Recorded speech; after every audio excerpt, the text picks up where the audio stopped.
معزز و محترم حاضرین، سامعین، بھائیوں، عزیز دوستو، عزت مآب، عفت مآب ماں اور بہنوں، شعبان المعظم کا یہ جمعۃ المبارک اور اس کے بعد آئندہ جمعہ سے پہلے لیلۃ المبارکہ، جسے ہمارے ہاں عرف عام میں شب برات کہا جاتا ہے۔ قرآن پاک میں لیلۃ المبارکہ کہا گیا ہے نصف شعبان کی رات، 15ویں رات۔ نام کچھ بھی ہو، اصل مقصد کی طرف آنا ضروری ہے۔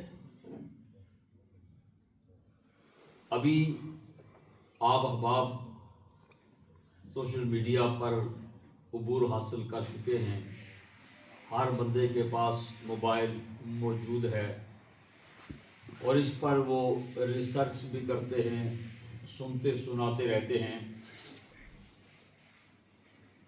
ایسے موقعوں پر علماء کرام پھر اپنی آراء، اپنے فارمولے، اپنے دلائل وہ پیش کرتے رہتے ہیں کہ شب برات کی شرعی حیثیت کیا ہے۔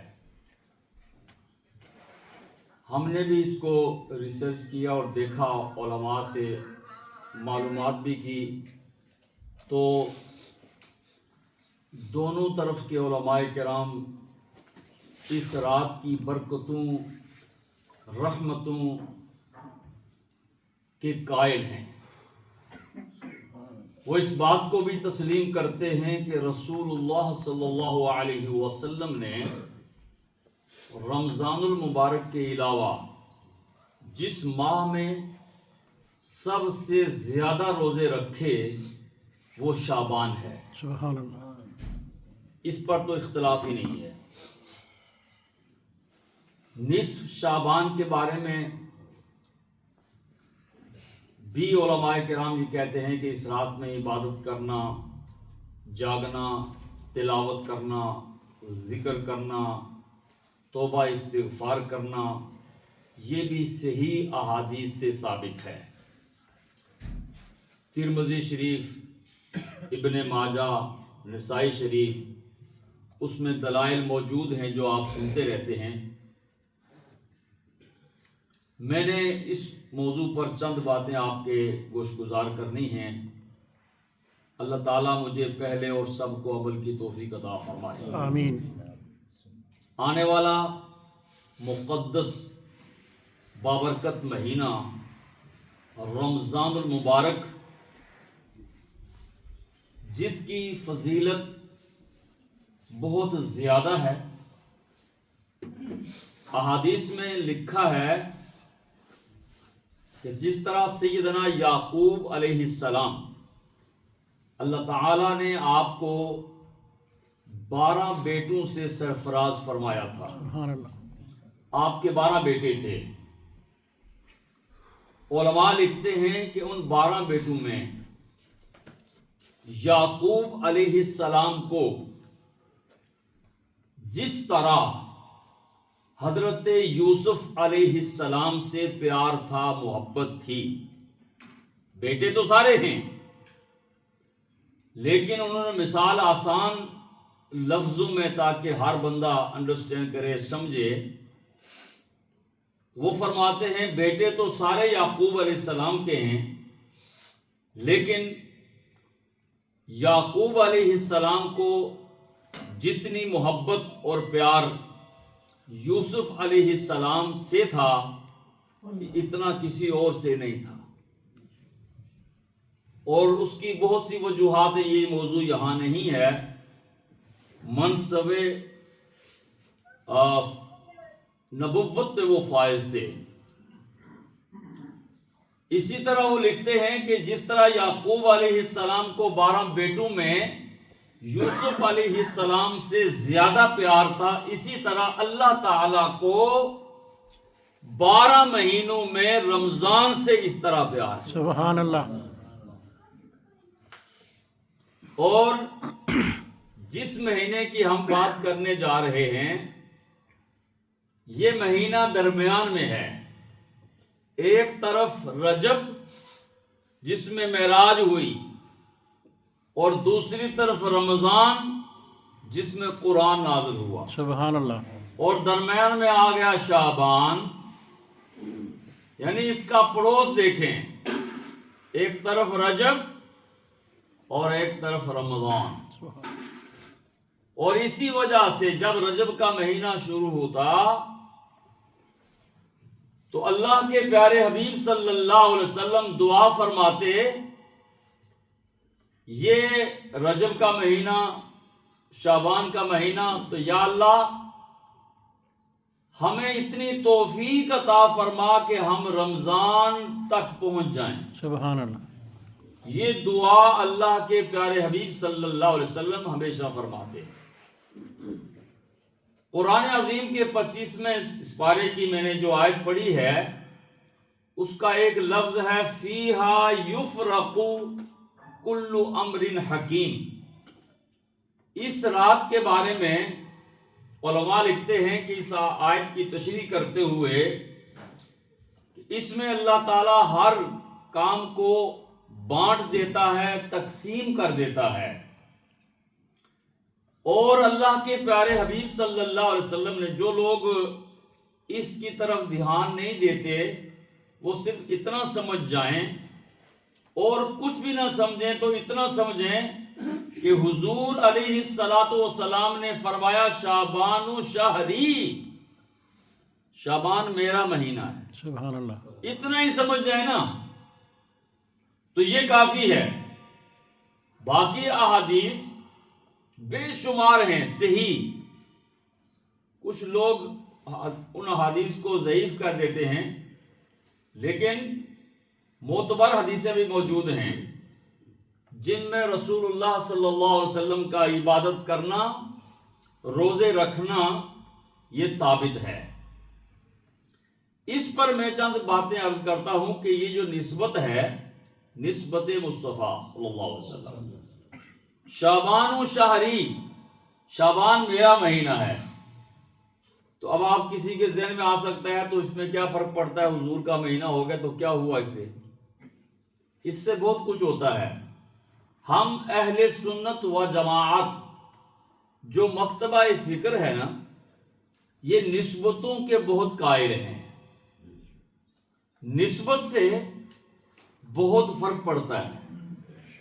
آپ نے ذہن میں رکھنا ہے کہ اس مہینے کی نسبت رسول اللہ صلی اللہ علیہ وسلم سے ہے، یہ آپ نے ذہن میں رکھنا ہے، پوائنٹ یہ ہے۔ اور ہم نسبتوں کے قائل ہیں۔ اگر چند آپ کو مثالیں آپ کے سامنے عرض کر دوں تو آپ پورا شعبان روزہ رکھیں گے۔ سبحان اللہ۔ شب برات تو رہی نا، وہاں تو عبادت کا ذکر تو موجود ہے، لیکن جب آپ نسبت کو دیکھیں گے اس سے کتنے فوائد حاصل ہوتے ہیں، نسبتوں سے کیا ملتا ہے، تو آپ کی طبیعت کرے گی۔ وہ حدیثیں اپنی جگہ ہیں کہ اس نے پہلا روزہ رکھا، 10 روزے رکھے، 20 روزے رکھے، 5 روزے رکھے، یہ تو حدیثوں میں موجود ہے، لیکن بات یہاں کر رہے ہیں نسبت کی۔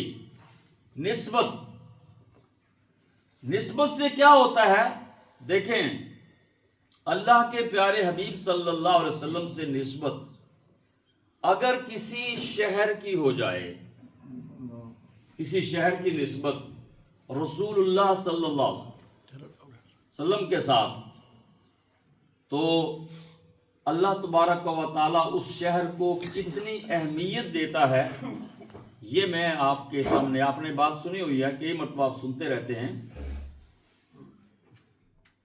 کہ اس شہر کو اللہ تعالیٰ کتنی اہمیت دیتا ہے جس کی نسبت رسول اللہ صلی اللہ علیہ وسلم سے ہو جائے۔ بے شک۔ بہت سے لوگ عمرے پہ گئے ہیں، جا رہے ہیں، حج پہ جائیں گے، تیاری کرتے رہتے ہیں، اللہ تعالیٰ سب کو حاضری کی توفیق دے۔ آمین۔ میں صرف شعبان کا بتا رہا ہوں کہ شعبان و شہری، اس پہ آپ نے رہنا ہے کہ اللہ کے پیارے حبیب صلی اللہ علیہ وسلم نے فرمایا یہ میرا مہینہ ہے. یار باقی سب چیزیں چھوڑو، جسے رسول اللہ صلی اللہ علیہ وسلم فرمائیں کہ میرا مہینہ ہے، یہ کافی نہیں ہے. میری آپ کی کیا ویلیو ہے؟ آپ اسی سے اندازہ لگائیں کہ رسول اللہ صلی اللہ علیہ وسلم کا جو مہینہ بن گیا، نسبت ہوگی، اس کا مقام کتنا بلند ہوگا. اور جیسے میں عرض کر رہا ہوں کہ ہم نسبتوں کے قائل ہیں. اب میں بات کر رہا ہوں پوری دنیا کے اندر بڑے سے بڑے خوبصورت شہر، سٹیاں، ماشاءاللہ. ابھی تو جیسے میں نے آج کے سوشل میڈیا پہ آتا ہے سب سے خوبصورت شہر کون سا ہے، کوئی کسی شہر کو کہتا ہے. آپ کے ملک میں بھی لوگ جاتے تھے پہلے، ہانگ کانگ. تو مختلف ہے نا. اب بلڈنگ سب سے اونچی کون سی ہے، خوبصورت بلڈنگ کون سی ہے، اور وزٹ کے لیے بہترین جگہ کون سی ہے، یہ آپ ریسرچ کرتے ہیں لوگ، آپ کو پتہ ہے کس ملک کے لوگ خوبصورت ہیں، کس ملک کے لوگ بااخلاق ہیں. ویسے ہمارے ملک میں بھی بہت کچھ ہے، اچھائی بھی بہت ہے اور برائی بھی عروج پہ ہے. سب سے بڑی برائی ہمارے ملک کی جو میرے نظریات میں ہم اپنے ملک کے ساتھ مخلص، اس سے باقی اچھی اپنے بھی جگہ، ورنہ ہمارا ملک کہاں سے کہاں پہنچ، کیا نہیں ہے وہاں پر، ہر چیز ہے، بندے مخلص نہیں ہیں. اسی وجہ سے ہماری ناکامی ہے. تو میں خیر یہ سیاسی بات آ جاتی ہے، لیکن وطن کی بات ہے، اس میں سیاست کا کیا تعلق ہے، وطن کی بات ہے. جو ہمارے وطن کو کھائیں تو ان کا ذکر کریں، تو یہ کوئی سیاست تو نہیں ہوتی ہے، یہ وطن کے ساتھ محبت کی بات ہے. تو میں بات عرض کر رہا ہوں، شہر پاکستان کا سب سے بڑا شہر کون سا لوگ کہتے ہیں؟ وہ کہتا ہے لاہور ہے، وہ کہتا ہے کراچی، حیدرآباد. یہ تین تو بڑے ہیں. اب مجھے پتہ نہیں ان میں سے بڑا کون سا شہر ہے، لیکن اللہ تبارک و تعالی، مثالیں کہیں سے کہیں چلی جاتی ہیں، آسانی کے لیے عرض کر رہا ہوں کہ نسبت شعبان و شہری، شعبان حضور نے فرمایا میرا، یہ صحیح حدیث ہے، یہ تو اس میں اختلاف نہیں ہے کہ شعبان میرا مہینہ. اب حضور کے مہینہ ہونے سے کیا ہوگا، شہروں کی بات کر رہا ہوں. کسی کی نظر میں کوئی بھی شہر خوبصورت ہوگا بھی تو قرآن و حدیث میں کہیں ڈھونڈتے ہیں کہ اللہ تعالیٰ نے اس شہر کا ذکر کر کے یہ فرمایا ہو کہ یہ شہر مجھے بھی اچھا لگتا ہے. سبحان اللہ. مزہ تب ہے نا کہ جن شہروں کو ہم کہتے ہیں بہت اچھے ہیں، اچھے ہوں گے، لیکن اللہ اس کے رسول صلی اللہ علیہ وسلم کا فرمان کوئی مل جائے کہ یہ شہر مجھے بھی اچھا لگتا. جیسے حدیث پاک میں آتا ہے کہ زمین پر جتنی بھی بہترین بلڈنگ بنی ہوئی ہوتی ہیں، ان میں سے جو اللہ کو محبوب بلڈنگ ہے نا، پسند ہے اللہ کو، وہ اللہ کا گھر مسجد ہے. یہ ذہن میں رہے آپ کے. مسجد کس کی ہے؟ اللہ کا گھر. اس لیے ہر بندہ مسجد میں آتا ہے اور آنا بھی چاہیے. بے شمار مسائل دنیا میں پیدا ہوتے ہیں، ٹکر ہو جاتی ہے بندوں کی آپس میں، ٹکر، جھگڑا، اختلاف، مس انڈرسٹینڈنگ. تو میں نے ہمیشہ ایک ہی بات کی، سب کچھ کرو لیکن اللہ کا گھر مت چھوڑو، اس لیے کہ یہ میرا آپ کا نہیں، اللہ کا گھر ہے. تو زمین پر جتنے بھی بہترین بلڈنگ بنی ہوئی ہیں، اللہ تعالی کو پسند ہے مسجد. ان المساجد للہ، اسی اللہ فرماتا ہے یہ مسجدیں ہماری ہیں، اس کے مالک ہم ہیں. تو شہر سارے خوبصورت سے خوبصورت، لیکن اللہ تعالیٰ کسی شہر کے بارے میں نہیں فرما رہا کہ یہ بڑا خوبصورت شہر ہے، مجھے بڑا پسند ہے. آؤ اللہ سے پوچھتے ہیں، یا اللہ بنانے والا تو، شہر بھی خوبصورت سے خوبصورت، کوئی ایسا شہر بھی ہے جو تجھے بڑا پسند ہو؟ تو اللہ فرماتا بالکل مجھے پسند ہے شہر، بہت پسند ہے. اب آپ سوچیں گے جی کون سا شہر اللہ کو پسند آ گیا؟ آؤ قرآن سے پوچھتے ہیں۔ 30واں سپارہ سورہ بلد، سورہ بلد اور 30واں سپارہ اللہ تعالیٰ اس شہر کا ذکر فرما رہا ہے۔ اللہ تعالیٰ ارشاد فرماتا ہے لا اقسم بہذا البلد، سبحان اللہ، قسم ہے مجھے بہذا البلد، اس شہر سے۔ اب یہاں اس لفظ میں نام نہیں ہے شہر کا، لیکن علماء اس کی تشریح کرتے ہیں، اس لیے جو کہتے ہیں نا جو یوٹیوب یا گوگل ان سے مسائل سیکھتے ہیں اور پھر فون کرتے ہیں جی میں نے گوگل پہ یہ سنا ہے، تو آپ نے سنا تو آپ ہم سے کیوں پوچھ رہے ہیں؟ آپ تو ڈائریکٹ ہم سے پوچھیں نا، پھر آپ کو جواب دیں گے۔ تو یہ آپ آج آسانی بھی ہو گئی ہے تو تھوڑا مشکل بھی ہو گیا کام۔ اس میں لفظ یہ شہر کا نام نہیں ہے، لیکن علماء لکھتے ہیں اس کی تشریح کرتے ہوئے ہے نا ان اول بیت وضع للناس للذی ببکۃ، ببکۃ، چوتھا سپارہ پہلا رکوع، ببکۃ، وہ پہلا گھر جو بکہ میں بنا۔ بکہ تو کوئی شہر نہیں ہے نا، بکہ کون سا شہر ہوتا ہے؟ لیکن علماء سے پھر پوچھیں گے، وہ کہیں گے بکہ کا مطلب ہے مکہ، مکہ، وہ پہلا گھر جو مکہ میں بنا یعنی بیت اللہ شریف۔ تو یہاں علماء کرام تشریح کرتے ہوئے فرماتے ہیں جس شہر کی اللہ تعالیٰ نے قسم کھائی وہ مکہ ہے۔ وہ کون سا شہر ہے؟ مکہ۔ مکہ۔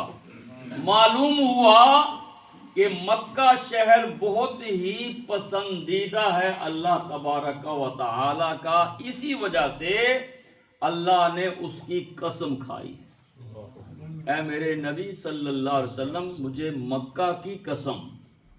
اب یہاں علماء کہتے ہیں پھر وہی بات ہوگی نا کہ بھائی اس کی قسم کھانے کی بڑی وجوہات ہو سکتی ہیں، بڑے بڑے متبرک مقامات ہیں وہاں پر، کئی مقامات پہ جانے کی پابندی لگا دیتے ہیں سعودیہ والے، لیکن ڈھونڈنے والے ڈھونڈ کے وہاں پہنچ جاتے ہیں اور ان مقامات کی زیارت بھی کر لیتے ہیں۔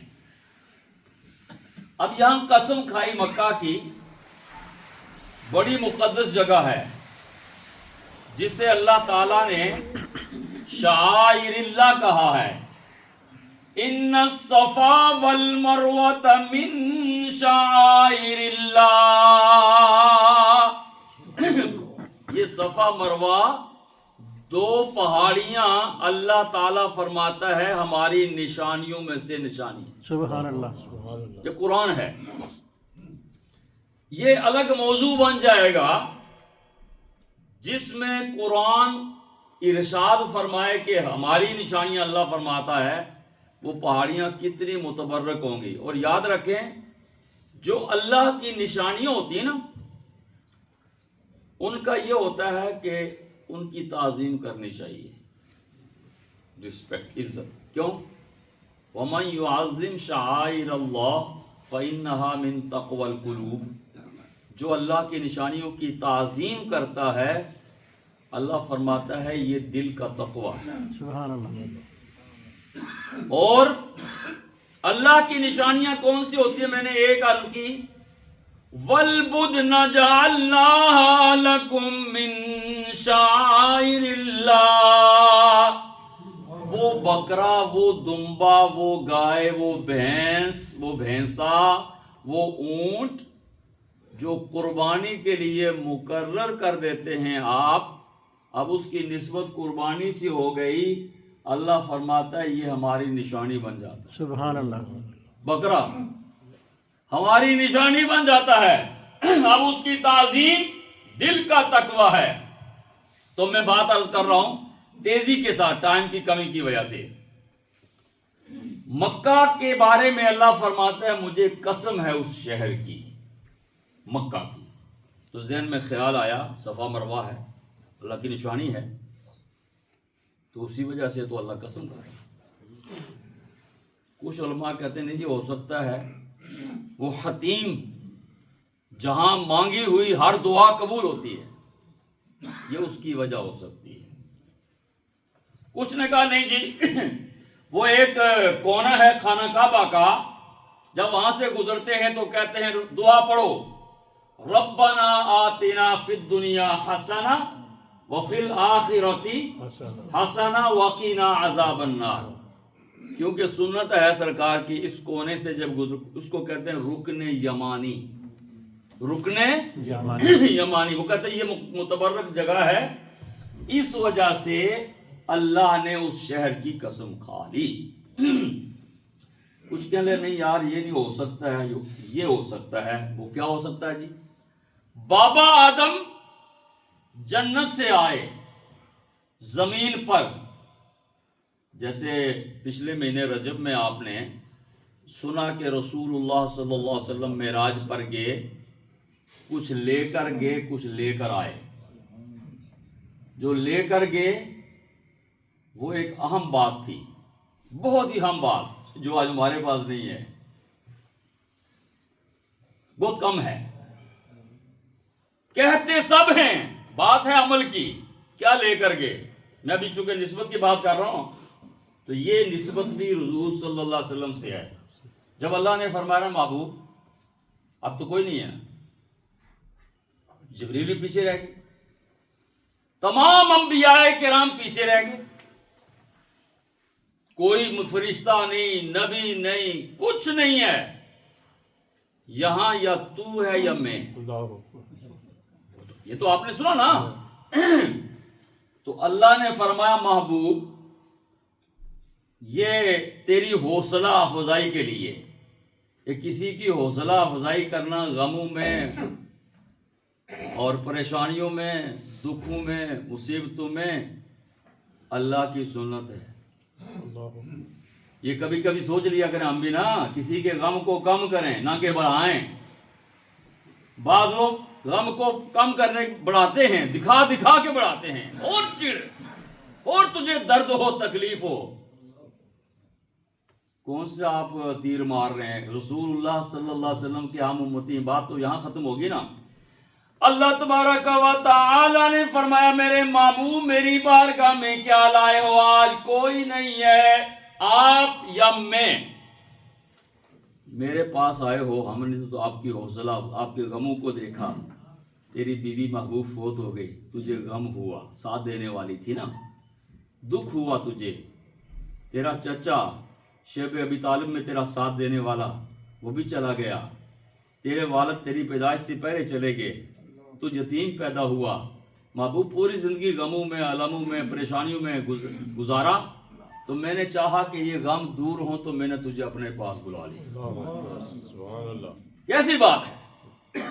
اب محبوب میں چاہتا ہوں کہ تو مجھے یہ بتا دے، جب میں نے اتنا کرم کیا ہے تو تو میرے پاس کیا لایا ہے؟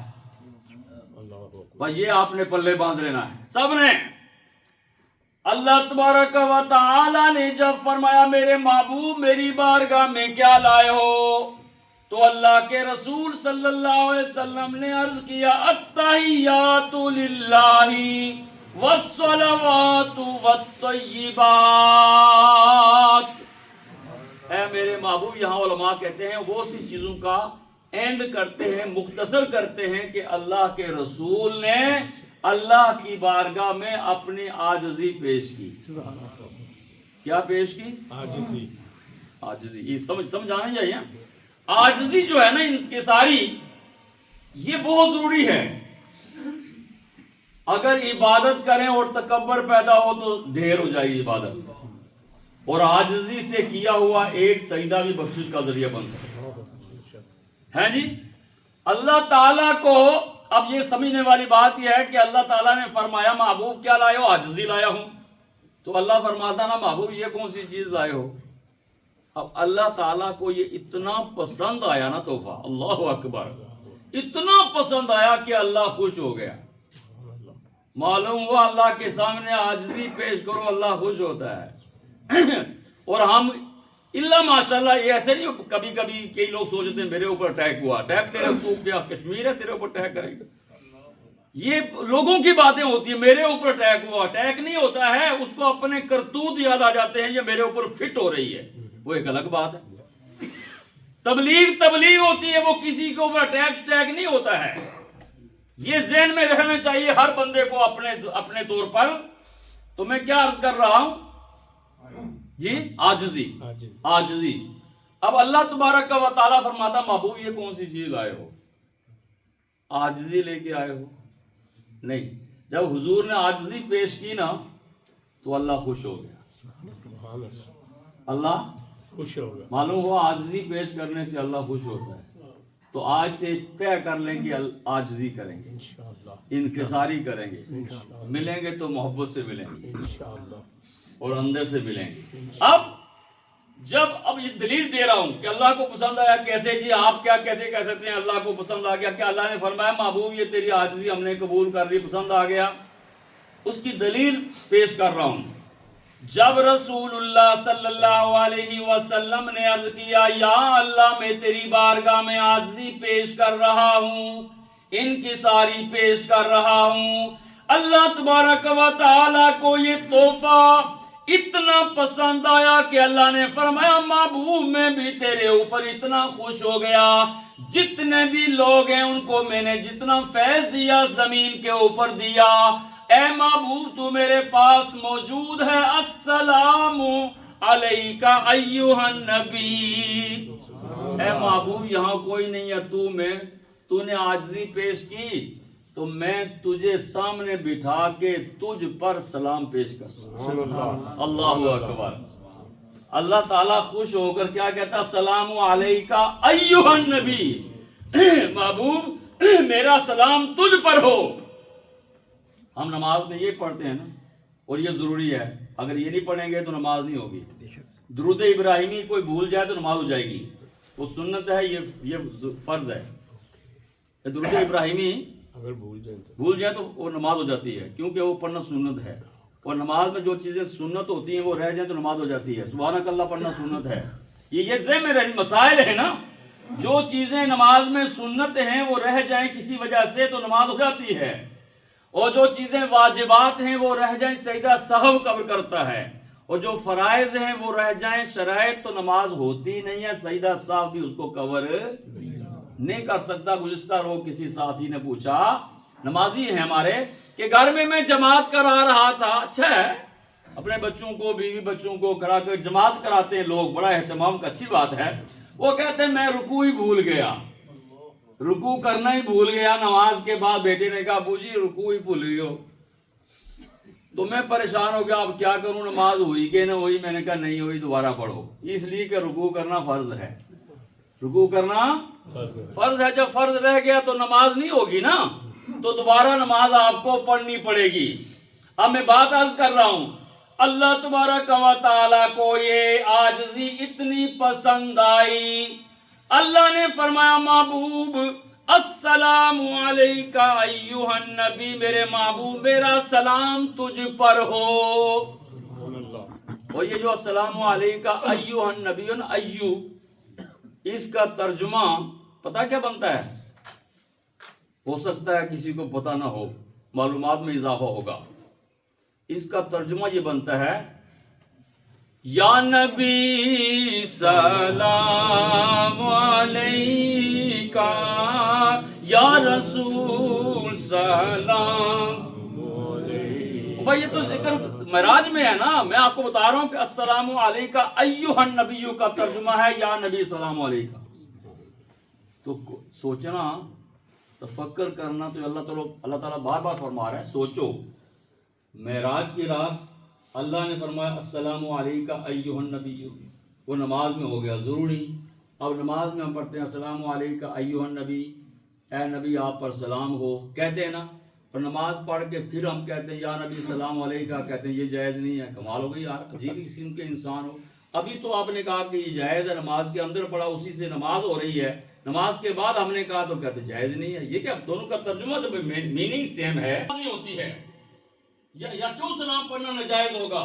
نہیں، وہ بھی جائز ہے، اور یا نبی سلام علیکہ پڑھنا بھی جائز ہے۔ اور آپ کہیں گے جی یا نبی آپ نے کہہ دیا، قرآن میں نہیں، قرآن میں بھی تو ہے، یا ایھا النبی یا ایھا الرسول یا ایھا المزمل یا ایھا المدثر. تو قرآن بڑا بڑا ہے یا سے. تو خیر یہ موضوع الگ چلا جائے گا.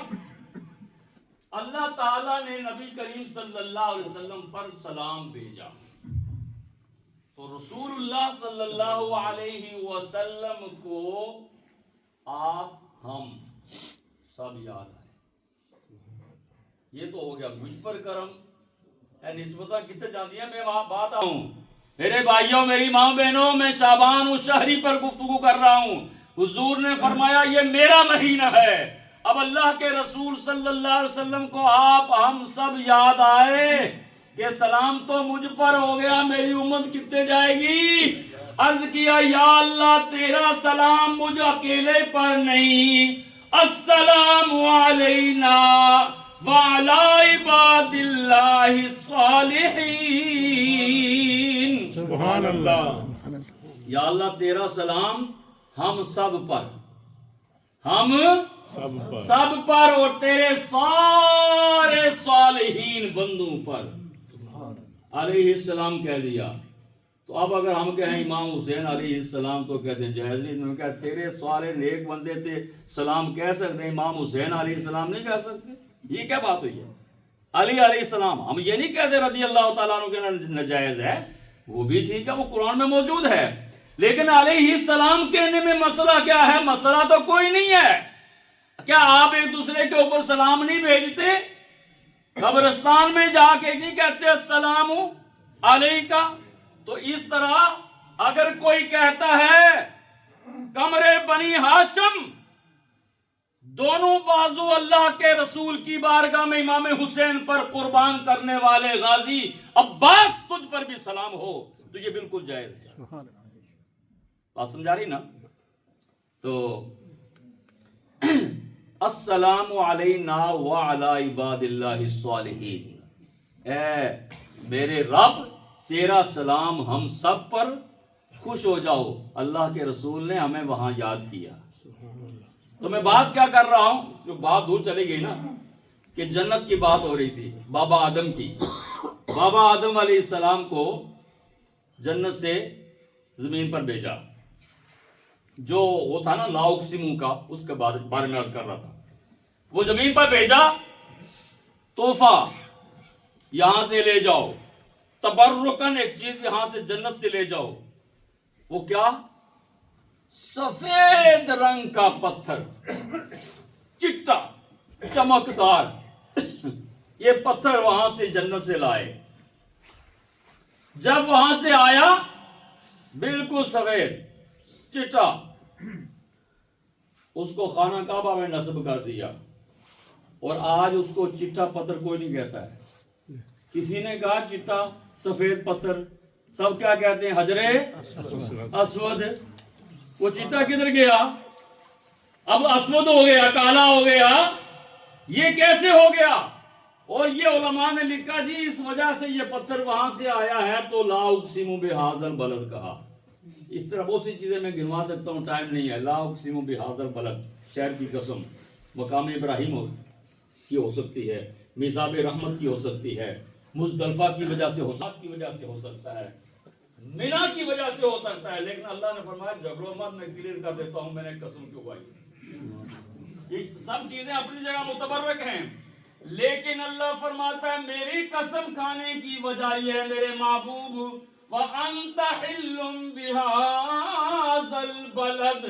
اے محبوب یہ ساری چیزیں متبرک ہیں میری, لیکن میں نے قسم اس لیے کھائی کہ اس میں تیرے قدم لگے, اس میں تیرے تو چلتا تھا اس شہر میں, اس لیے میں نے اس شہر کی قسم کھائی. تو میرے بھائیوں اور میری ماں بہنوں, نسبت کی بات عرض کر رہا ہوں. نسبت بہت بلند لے جاتی ہے. تمام خواتین بڑی بڑی اللہ کی نیک بندی ہیں, ولیہ ہیں, بہت متبرک اور پاکیزہ خواتین ہیں. لیکن اللہ فرماتا ہے یا نساء النبی, اے نبی کے ساتھ نسبت رکھنے والی خواتین. یا نساء النبی لستن کاحد من النساء,